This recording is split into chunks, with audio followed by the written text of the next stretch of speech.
Good evening. Welcome to WFUZ-TV, the People's Voice podcast. I'm Blair, Castro, and I'm here with Thomas Jenkins. And today we just wanted to talk briefly bit about our origin story of how we started this podcast, how we both got an interest in podcasting, if you will, and political conversations and talking to people, and how that kind of came to be.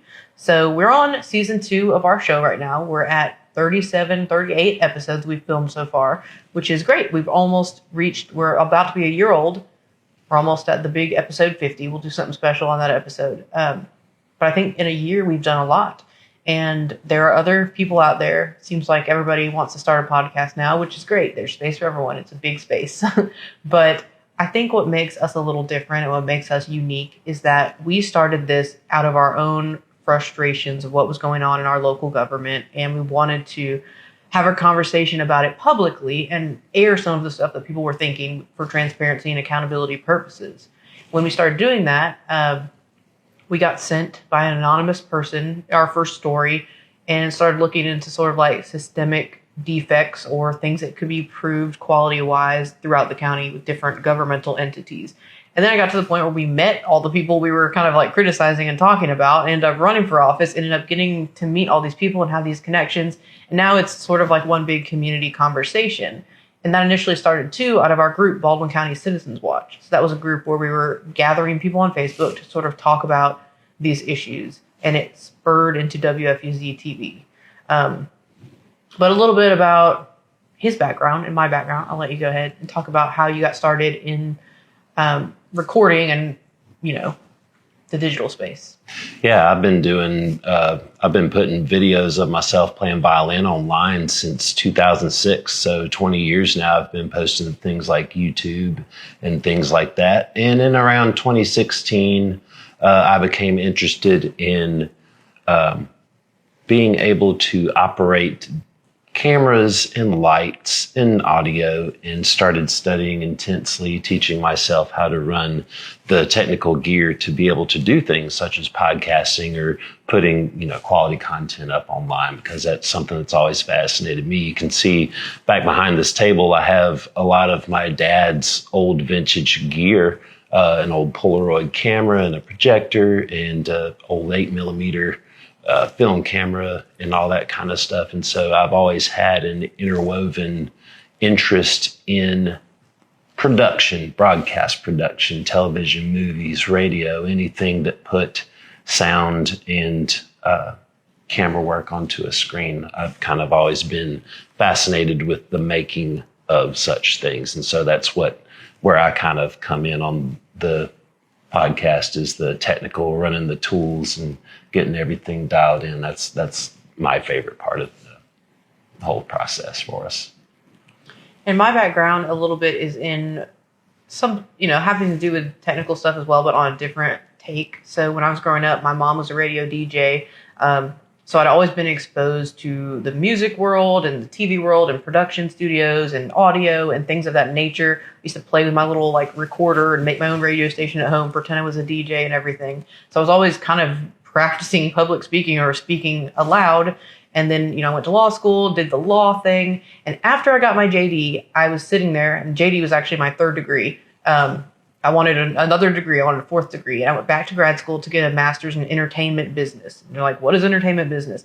Well, I went to Full Sail, which is a really great school for this. And it's like an MBA, but it's an MS. And it's for entertainment business. Specifically, I wanted production, distribution, and publicity. So when I was in law school, I got to work in Orange County during the Casey Anthony trial. And then I worked in Seminole County Courthouse during the George Zimmerman trial as an intern in law school. So I saw how the media affected these cases even more than the actual legal people a lot of the time. There was a whole separate trial happening outside the media. And I was like, how do I get on board that side of the trial? I started realizing lawyers couldn't do a lot of their own publicity or websites or digital thing. I didn't know anything about how to make a website, how to design graphics, how to put, music tracks to stuff. I didn't know about that. I just knew how to talk in front of a courtroom. So I went back to grad school, got my master's degree, and I learned, they gave me a laptop, they gave me all the Adobe Premiere, Photoshop, Lightroom, After Effects. They're like, learn all of this. They put you interning at, it was the wrestling show, like the WWF wrestling show. They give you live stage production. You learn about stage, lighting, all that stuff for 1 year, your intensive master's program. And that's where I really was like, I want to work in the media space. I want to do law, I want to do politics, but I want to do the media as well. And I had to like mesh them together. And I think our backgrounds lead us here to doing what we do in a way that other people don't necessarily have the same exact skill sets. We have people ask us all the time, you know, how do you get your thing to look like that? How do you get your set or your lights? Like, this is all years and years of expertise, mostly his expertise in setting up the set and setting up the equipment. And my job is to kind of book the people and have the, you know, develop the relationships and be the people person and bring in the people. And I think we do this in a way where we are quite neutral, that we're facilitating conversation and we want change. And yes, we're honest and we're critical sometimes, but our goal isn't to slam people and to criticize every single thing. Our goal is to see changes we want implemented and to advocate for better systems. And I think people can be put off by that in a little bit, but over the past year, I think we've proven that we're not here to just rage against everything for no reason. We come neutral, we come open-minded, and we welcome everyone on. Like, still from the get-go, everybody, I wanted them on this podcast, everybody in office, and they either do or they don't. And it's just telling who ignores you and who actually wants to have a conversation. So everybody that comes on here, I respect it because they don't have to. They don't have to come. We don't do this digitally. They come out here to the studio in Gulf Shores and meet with us and talk to us. And that's important, to have face-to-face interaction that we're just recording to share with all of you. I think another thing that we have going for us that makes us a little unique and it makes our story and our journey here special is that we're doing it together.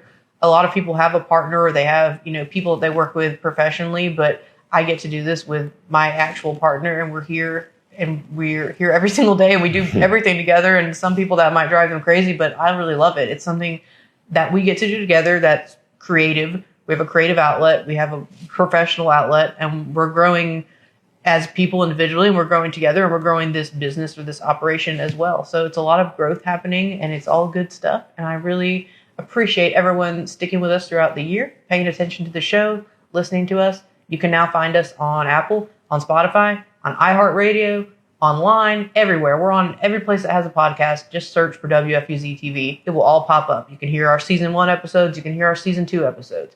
Go to our YouTube. You can see all of our videography and creative projects as well. We don't just do this podcast. WFUZ-TV is a conglomerate, a media conglomerate, pretty much.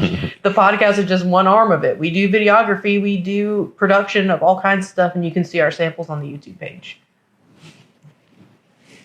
So check us out. Yeah, we'll see you next time.